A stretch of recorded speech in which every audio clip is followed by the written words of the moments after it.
जय हिंद दोस्तों। आज का टॉपिक हमारा है क्लास 10th को लेकर संतुलित रासायनिक समीकरण करना सीखेंगे हम लोग। यानी कहने का मतलब है कि असंतुलित आपको देगा समीकरण और उसको संतुलित करना है, यानी अनबैलेंस देगा और बैलेंस हमको कर देना है। ठीक, आइए हम देखते हैं। तो देखिए, इसको संतुलित करने से पहले कुछ नियम होते हैं, वो जान लेते हैं। ठीक, देखिए बाबू, अगर संतुलित करना है हमको तो संतुलित करने में अगर हम समीकरण में देखेंगे पहले धातु कौन है और अधातु कौन है। ठीक, तो हम पहले अधातु जान लेते हैं कि अधातु कौन है। देखिए, ये दिख रहा है बाबू, अधातु इसको बोलते हैं नॉन मेटल। क्या बोलते हैं? अधातु को नॉन मेटल बोलते हैं। यानी जो नॉन मेटल है वो कार्बन है, नाइट्रोजन है, oxygen, fluorine, phosphorus, sulphur, chlorine, iodine और स्टेटिन। ये जो खास करके अधिक अभिक्रिया में देता है ये अधातु को। तो ये आप लोग याद रखिएगा कि अधातु ये है, इतना होता है। ठीक, और जो बच जाए, यानी जो तत्व बच जाए उप धातु को छोड़कर, वो सब धातु होता है। क्या होता है? धातु होता है।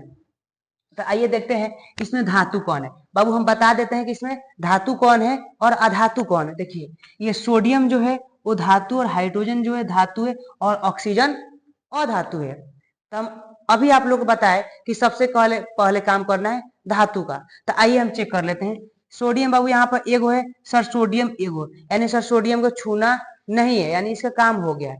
उसके बाद देखते हैं हाइड्रोजन। सर यहाँ हाइड्रोजन दो है, यहाँ एक, यहाँ तीन, यानी हाइड्रोजन जो है वो अनबैलेंस है। हाइड्रोजन जो है बाबू वो अनबैलेंस है, यानी हम हाइड्रोजन को पहले संतुलित कर लेंगे। यानी हाइड्रोजन क्या है? हमारा एक मेटल यानी एक धातु है। आइए देखते हैं। यानी हाइड्रोजन यहाँ पर दो गो है, यहाँ पर एक, यहाँ पर दो है, तीन गो। अगर यहाँ पर हम बाबू दो लगाते हैं, ध्यान समझिएगा, तो दो दूना चार गो हाइड्रोजन को वो देखिए यहाँ पर लगाए हैं दो, यहाँ पर लगाए हैं, क्या कहाँ? यहाँ पर दो लगाए हैं, यहाँ पर दो लगाए हैं, यानी दो दूना चार। तो दो दूना चार को तो हाइड्रोजन हो गया, लेकिन यहाँ पर दो एक तीन, यानी एक और कमी है। अगर यहाँ बाबू हम दो लगा देते हैं, ध्यान से देखिएगा, अगर यहाँ पर दो लगा देते हैं तो सोडियम भी दो हो जाएगा, ऑक्सीजन भी दो, और हाइड्रोजन भी दो। तो हाइड्रोजन दो हो गया, दो गो यहाँ पर चार गो, यानी संतुलित तो ये हो गया। यहाँ पर दो ऑक्सीजन है, यहाँ पर दो ऑक्सीजन, यानी संतुलित है। लेकिन सोडियम सर दो गए यहाँ पर, सर सोडियम यहाँ पर दो है। बाबू आपको जब संतुलित आप कीजिएगा तो सबसे पहले आप धातु अधातु को पहचानिए। सबसे पहले आप धातु और अधातु को पहचानिए। अगर आप धातु अधातु को पहचान लेंगे तो चुटकी में आप ये इसको संतुलित कर दीजिएगा। जैसे अभी हम किए, यहाँ पर हम दो लगाए संतुलित करने के लिए। कहा इतना लगाए बाबू? यहाँ पर हम यहाँ पर दो लगाए, यहाँ पर दो लगाए संतुलित करने के लिए। क्यों? क्योंकि संतुलित हमको करना है। ठीक, तो इसलिए हम यहाँ पर दो लगा दिए। लेकिन आप लोग को क्या करना है कि अभिक्रिया जब ऐसे दे देगा तो आपको धातु और अधातु पहचानना है। आशा करता हूं कि आपको समझ में आया होगा। एक और आपको देते हैं बना, देखिए तब। दूसरा है नाइट्रोजन और हाइड्रोजन। नाइट्रोजन और हाइड्रोजन जब आपस में मिलता है तो अमोनिया बनता है। क्या बनता है? अमोनिया। लेकिन इससे हमको कुछ लेना देना ही, हमको बस संतुलित करना है। ठीक, यानी अब हम इसमें चेक करेंगे कि सर धातु कौन है और अधातु कौन है। बाबू ये जो नाइट्रोजन है वो क्या है? अधातु है। देखिए नाइट्रोजन N क्या है? अधातु। तो पहले हम नाइट्रोजन का काम बार नहीं करेंगे, किसे काम पर करेंगे? पहले धातु का काम करेंगे हम। आइए, हाइड्रोजन क्या है? सर हाइड्रोजन सर धातु है, तो पहले हम धातु का काम बार करेंगे। आइए देखते हैं, यहाँ पर दो गो है, यहाँ पर तीन गो, तो यानी हम कहने संतुलित करना पड़ेगा। अगर यहाँ पर तीन लगाए तो तीन दूना छः, अगर यहाँ पर लगाए तो तीन दूना छः। बाबू ये आपको कुछ बनाना पड़ेगा बार बार, तब जाके आप इसको आसानी से कर लीजिएगा। ठीक, अब कहिएगा सर आप इतना हाल कर दे रहे हैं। बाबू हम भी आपके जैसे मेहनत, आपके जैसा नहीं, हम भी किसी से पढ़े तो मेहनत किए हैं। ठीक, तो आपको मेहनत करना पड़ेगा। ठीक, तो तीन दूना छः गो हाइड्रोजन हो गया, और तीन दूना छः गो, लेकिन नाइट्रोजन को होगा बाबू दो गो। तो यहाँ पर दो यानी संतुलित है। क्या है? यानी संतुलित हो गया। यानी आप लोग ये समझ में आ गया होगा। एक और लिखते हैं, आइए समझ लेते हैं। एक और लिखते हैं बाबू, इसमें क्या करना है? आप जब संतुलित करना है ना तो पहले धातु और अधातु पहचानिए। जैसे अधातु ये है तो इसको याद कर लीजिए, और जो बच जाएगा, जो रिएक्शन में आपको देगा, तो इतना आप जानिएगा कि वो क्या है? वो धातु है, वो मेटल है। क्या है? मेटल है। आप इतना याद कर लीजिए, और इसके अलावा जो बच जाएगा, वो जो अभिक्रिया में आपको देगा वो धातु होगा। वो क्या होगा? मेटल। ठीक, क्या होगा, मेटल होगा। आइए दूसरा लिखते हैं।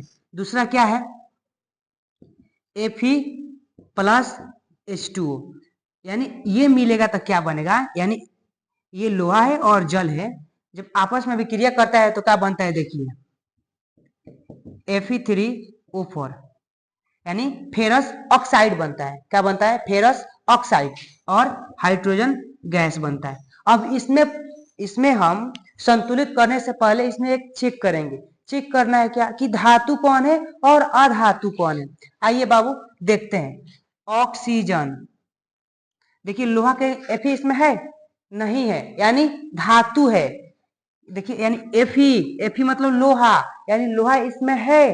कहिएगा सर नहीं है, यानी ये धातु नहीं है, ये धातु है। तो पहले इसी को पूरा कर लेते हैं, यानी यहाँ पर एगो और यहाँ पर 3 गो, यानी 3 गो दे देते Fe3 और Fe3, बस यानी धातु का तो काम बार हो गया। देखिए ध्यान से, हम पूछे कि बाबू एक बात बताइए, क्या Fe अधातु में दिख रहा है। कहिएगा सर नहीं, ये नहीं दिख रहा है, यानी सर धातु है, यानी सर मेटल है। ठीक है, आइए तो यहाँ पर 3 गो है, यहाँ पर एगो है। तो हम सोचे कि 3 गो है तो बहुत संतुलित करना है, बैलेंस करना है, तो 3 से तो उसमें गुणा करना पड़ेगा। किस लिए, क्योंकि बैलेंस यानी बराबर हो जाए। तो अगर हम इसमें 3 से कर दिए तो बराबर हो गया। उसके बाद धातु पहचानेंगे। हाइड्रोजन बाबू है वो धातु है, यहाँ 2 गो है, यहाँ 2 गो, यानी संतुलित है, यानी हाइड्रोजन संतुलित है। ऑक्सीजन देखते हैं, ऑक्सीजन 4 गो है, लेकिन ऑक्सीजन यहाँ पर कहोगे है एगो है। तो यहाँ से अगर 4 से करते हैं तो 4 गुणे 1, यानी 4 गो ऑक्सीजन हो गया। कहोगे 4 गो ऑक्सीजन, लेकिन हाइड्रोजन कितना, 4 दूना 8, यहाँ पर हाइड्रोजन 2, यानी 4 दूना 8। फिर से एक बार ध्यान समझिए, आपको जब अभिक्रिया देगा संतुलित करने के लिए, तो आपको उसमें पहचानना क्या है, धातु और अधातु। धातु को बोलते हैं मेटल और अधातु को बोलते हैं नॉन मेटल। ठीक, तो हम इसमें चेक देखें कि Fe सर अधातु में दिख रहा है कि नहीं दिख रहा है। हम बोले कि सर, आप लोग बोले कि सर नहीं दिख रहा है, यानी सर ये धातु है। तो सबसे पहले हम इसी को संतुलित किए, 3 गो Fe है, तो इधर भी 3 गो Fe है। उसके बाद हम हाइड्रोजन को देखें, सर हाइड्रोजन क्या अधातु में दिख रहा है। तो कहिएगा सर नहीं, नहीं दिख रहा है। तो हम हाइड्रोजन का काम करेंगे, यानी हाइड्रोजन 2 यहाँ पर है और हाइड्रोजन इधर भी 2, यानी संतुलित है। उसके बाद हम क्या देखें, यानी सर अधातु के, सर धातु के तो काम बार हम पूरा कर दिए, यानी धातु को संतुलित कर दिए हम। ठीक है बाबू, संतुलित कर दिए, बहुत बढ़िया। उसके बाद क्या बताया था सर, कि सर अधातु के अब करना है। क्या करना है, अधातु के। तो अधातु क्या होता है, हमारा ऑक्सीजन जो है अधातु होता है। तो हम देखें ऑक्सीजन यहाँ पर 4 गो, यहाँ पर एगो, यानी 4 से जब गुणा कर दिए तो कितना हो गया, 4। देखिए यहाँ किए 3 से और यहाँ 4 से किए, तो 4 से 4 गो ऑक्सीजन और यहाँ पर 4 गो, लेकिन हाइड्रोजन को 4 दूना 8 गो, लेकिन यहाँ पर कितना 2, तो 4 से गुणा कर दिए तो ये क्या हो गया, 8 गो पूरा हो गया बाबू। और आप लोग को होमवर्क दे देते हैं, एक संतुलित करके आना है घर से, और हम बता देते हैं कौन संतुलित करना है। देखिए यहाँ पर लिख देते हैं, बीच में लिखना है MnO2 प्लस HCl, ये जो बनेगा MnCl2 plus H2O plus Cl2। यानी आप लोग को ये जो है होमवर्क का करना है, घर से बनाना है। ठीक, और ये आप मैसेज करके बता दीजिएगा, ठीक, कि इसका सर संतुलित किए तो इतना आया। धन्यवाद, आपको वीडियो पसंद में आया होगा।